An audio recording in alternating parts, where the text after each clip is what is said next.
Hi, my name is Marc Liebman. I'm a retired naval officer and naval aviator. I'm an award-winning author and historian, and occasionally I dabble in foreign affairs.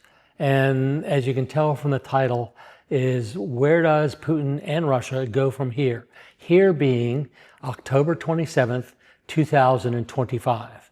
And in this presentation, I'm going to get into some of the origins of the war in Ukraine, Putin's intent, as well as what has happened and where I think is going to go from here. And then at the end, I think there are about 4 or 5 interesting questions that we, the West, and the rest of the world need to begin to think about. So let's talk about Putin. And I've pulled this cartoon because I think it is absolutely spot on in terms of Putin. He's got one way and it's his way. And we have seen through the attempts by the Trump administration to negotiate with him, each time Putin doesn't offer concessions, he just makes more demands. So the Europeans have finally gotten on board as this is a European war and they need to pull their fair share. And I think they are, and they're taking a bigger and bigger load off the United States as this war continues. So let's go back to the beginning. I don't want to go way back in Ukrainian history to when it was an independent country and was brought into Mother Russia under the Tsars. I want to start where this war really begins, which is in March of 1991. In the Soviet Union, which was still in existence at that time, there was a plebiscite in which the people of the Soviet Union were allowed to determine whether or not their Soviet Socialist Republic could remain part of the Union of Soviet Socialist Republic. The vote surprised the head of the Russian Communist Party, a man by the name of Gorbachev, because 77%, and this is overall, but I'll get to Ukraine here in a second, of the population of the Soviet Union voted that they wanted to split away from Moscow, essentially. In other words, each of the Soviet Socialist Republics wanted to become independent. And only 22% said, yay, I think we're going to stay with the Soviet Union. In Ukraine, if you look at this thing, there's only one oblast, and that's Crimea, where it's below 60%. Every other oblast was over 80% wanting to leave the Soviet Union. And this was not unnoticed, or did not go unnoticed by the powers that be in Moscow.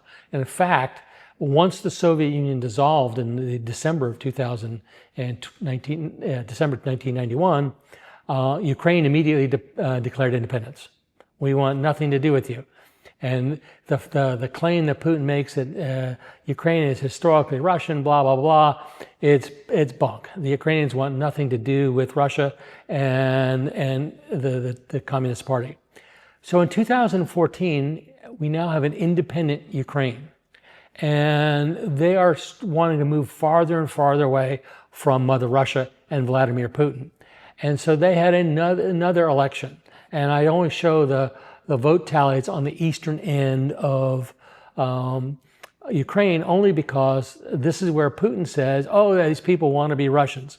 Note that the lowest vote in Russia's favor, wanting to become part of Mother Russia, is 51.9%. Everyone else is above that. In fact, once you get out of the 2 oblasts at the far eastern end of it, it's well over 70-80%. So the fact of the matter is the Ukrainians wanted nothing to do with Russia. And part of the problem was in this election in 2014, there was language that said, hey, not only do we want to leave the Union of Soviet Socialist Republics, which we've already done, but we want to move closer to Europe. We want to become part of the European Union because economically we see that's where our future is. And oh, by the way, horror of horrors, they wanted to join NATO.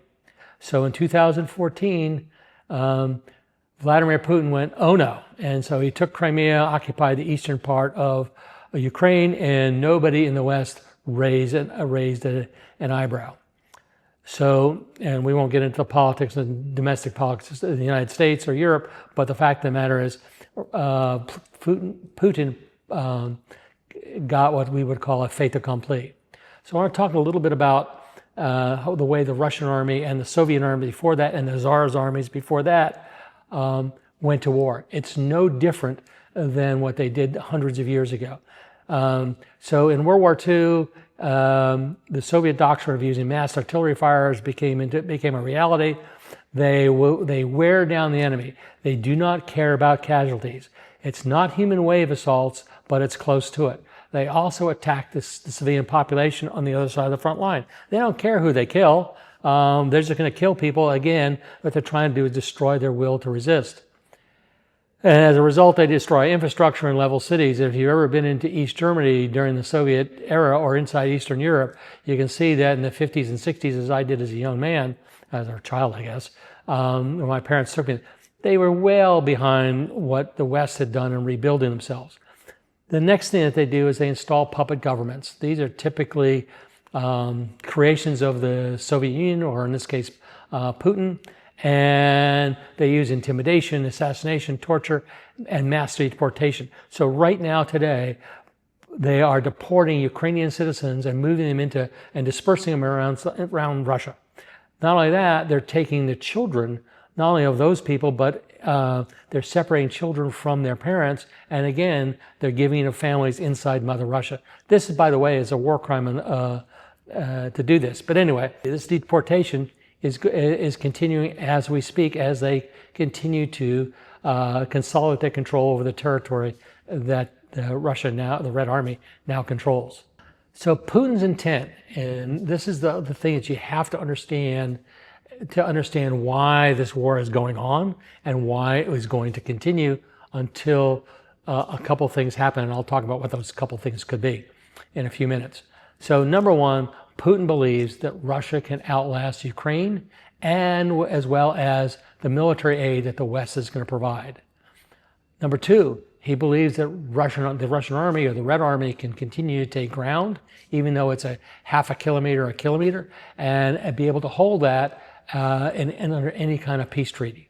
Number three, the Russian army is going to begin to sustain or continue to sustain the attacks, even though these gains are being achieved at horrendous costs, and I'll talk about that in a few seconds. And then the last thing is that the Ukrainians will eventually quit. So far, this has not come to truth or come into being, but this is what Putin believes. And until he changes his mind, the war is going to continue. So how is Putin funding his war? So you hear a lot about oil and gas sales. I'm going to focus on just the majority of where it's going. So the People's Republic of China gets the most, India gets the second, Turkey gets the third amount. And if you notice who bought the fossil fuels, primarily oil, it's Hungary, Belgium, France, Slovakia, and the Netherlands.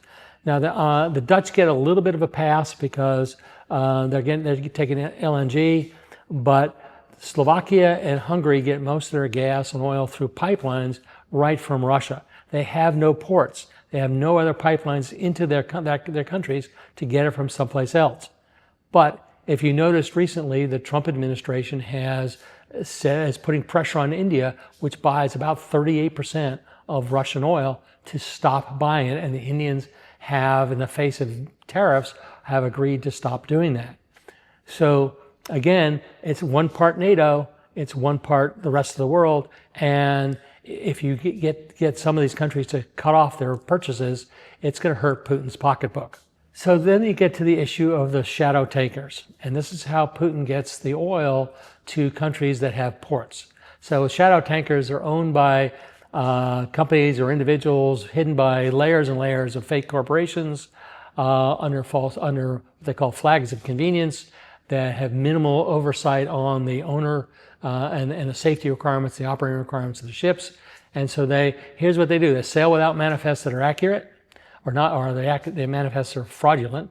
They're not insured because if you try to get insurance on a ship doesn't meet specifications, it hasn't been inspected, it's violating a bunch of maritime procedures on the environment.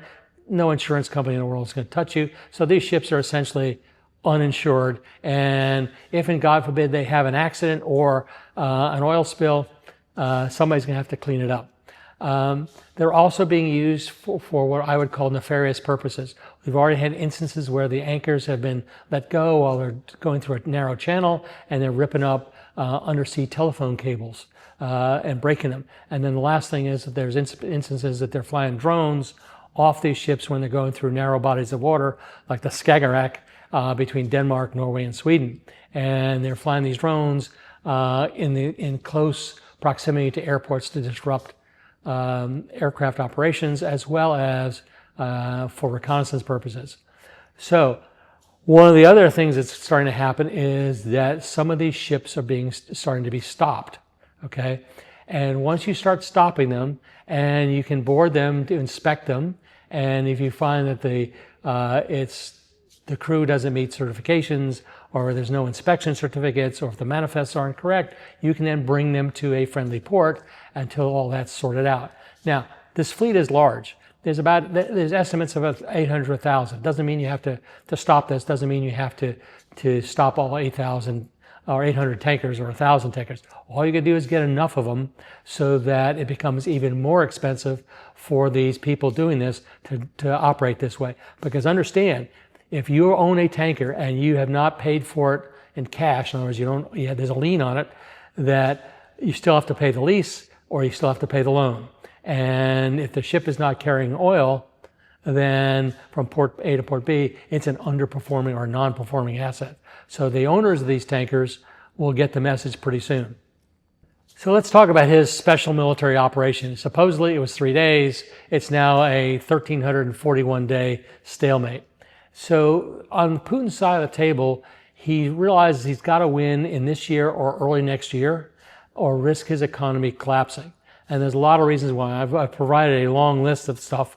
But some of the things that has happened more recently is Ukrainians have begun to attack his oil infrastructure and destroy the refineries. So right now they've reduced it by about 30 to 40%. It's causing long lines among Russian consumers. The price of gasoline has skyrocketed, and it's starting to cause problems within not only the civilian population, but also, guess what, the Red Army.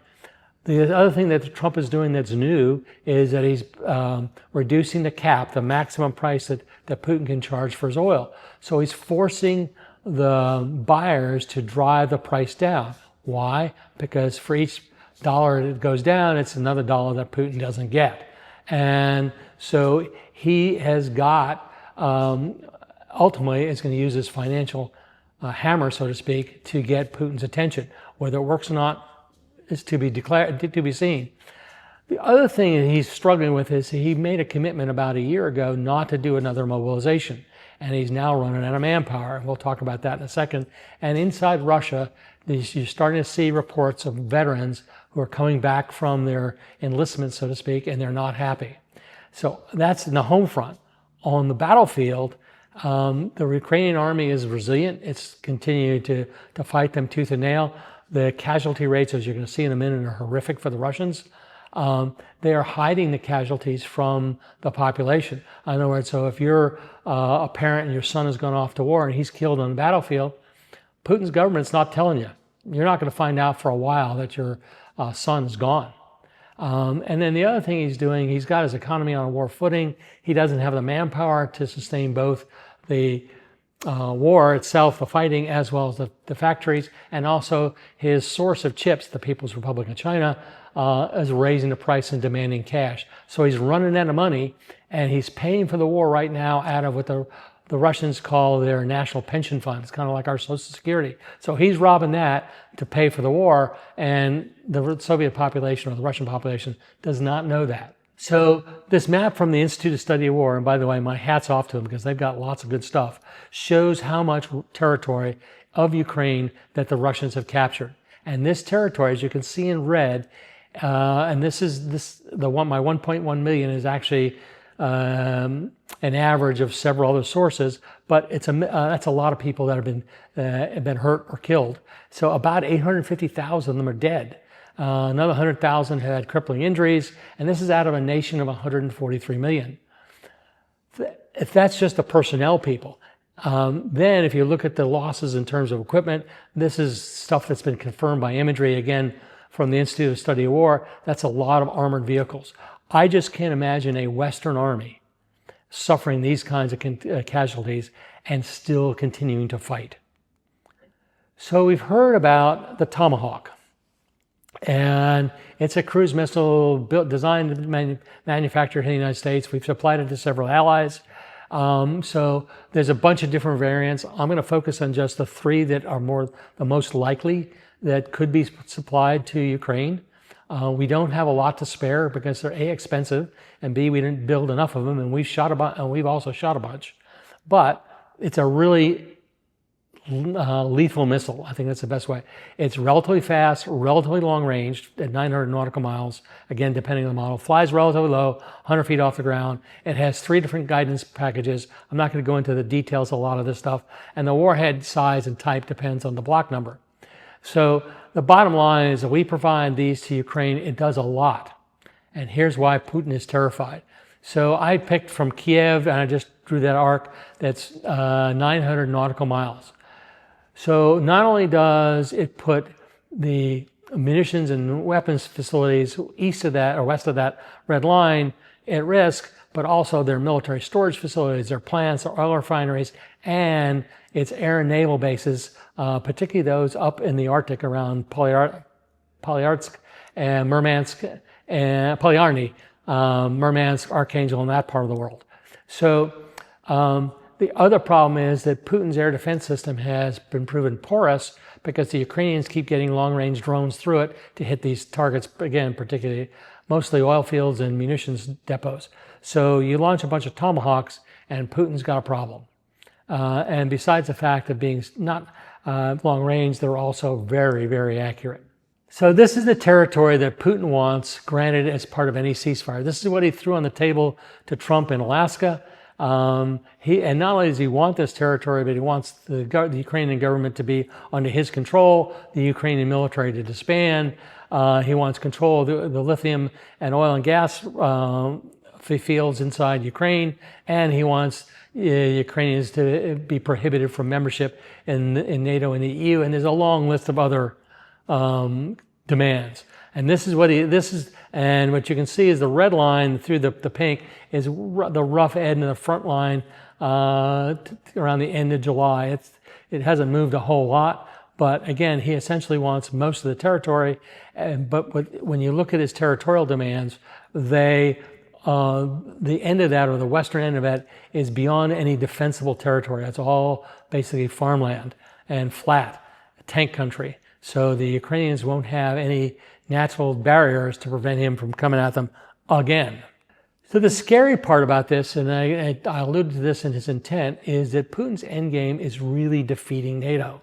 Now, whether he defeats him through a treaty, whether he defeats him on the battlefield, whatever, this is what he wants to do. And his primary targets are those countries that used to be part of the Warsaw Pact. And then there's Finland. Again, this is another one of his claims that Finland is traditional Russian land. The Finns would disagree with that, but who knows? But again, you can see this. The Poles absolutely will not do this. But again, this is why he is continuing to do provocations. And he believes, to his heart of hearts, that Russia can win a conventional war with NATO. Now, there's a lot of people on this side of the fence would disagree with that, but what he is doing is he's begun what's known in military planning as phase war, which is propaganda and provocations to set the stage for a war with NATO. And in fact, he's actually prepping the Russian people to do this, to actually have a war with NATO. So as a result of the war where it is today, which is again October 27th, 2025, Putin has reached a fork in the road. He's already again said, if you give Tomahawks to the Ukrainians, you have crossed another red line. Well, we had a red line when we gave the Ukrainians anti-tank missiles, and another red line when we gave them shoulder-mounted, known as man-pads, man-portable air defense systems. And then there was another line when tanks, and another red line when we gave them F-16s and other aircraft. So the chances of him using weapons of mass destruction, which are chemical, biological, or nuclear weapons, is somewhere between slim and none, because that will cause another trigger on the other side of the border, on the Ukrainian side of the border, particularly nukes.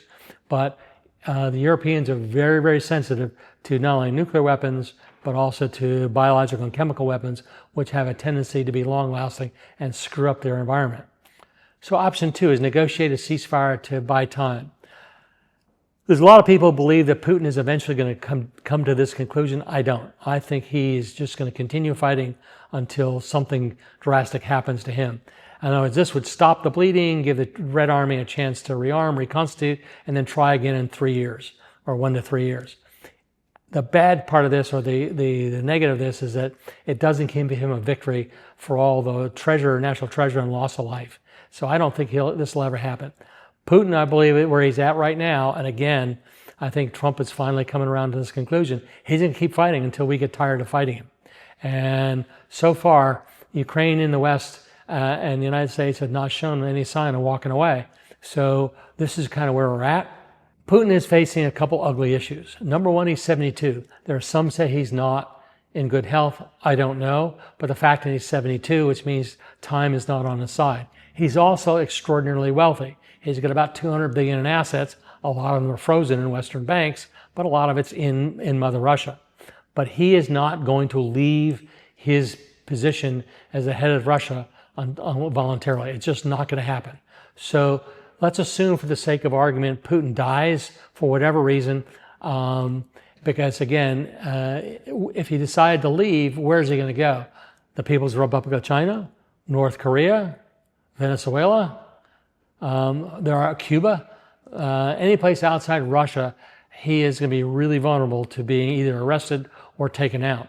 So the question is what happens if he dies? So these are 5, and this is my view of the 5 power groups within Russia that have a vested interest in some outcome that may or may not be the war itself. So one, you have the oligarchs. There's not that many of them. It's probably less than 500. They all own their positions to Putin. Much of their money is held up in Western banks, and they don't have access to it. They don't have access to their airplanes, their credit cards, their yachts, their dachas outside Russia. So, but there's not very many of them, and they are all beholden, or most of them are beholden to Putin. And most of them are inside Russia. A few got out, but they are, again, not nearly as wealthy as they were before. So then there's the Russian mafia. This is a group of people that makes the Italian mafia look like choir boys. It's a criminal enterprise. They would love to take over the country. And if they did, just think of James Bond and Spectre. They already control certain aspects of Russia, and they would love to have a country on which to base their nefarious activities. The Red Army has traditionally been apolitical, and that doesn't mean they don't take part in coups and stuff like that. It means they generally watch to see where the wind is going, and then they either pick the winner or support what the person they think is going to be the winner. But they, as a whole, have been embarrassed by the performance of the Red Army. So the question is, how much longer they're going to continue to support Putin? We don't know. But historically, the Red Army has not fired on the Russian people. And just go back to 1991, when the coup happened in the Soviet Union, and the Red Army was amassed in front of their parliament building. They call it the White House. And Yeltsin climbs on top of a tank and says, "Who is with me?" And the Red Army, which at that time was poised to fire on, actually had fired on the Russian parliament building, stopped shooting.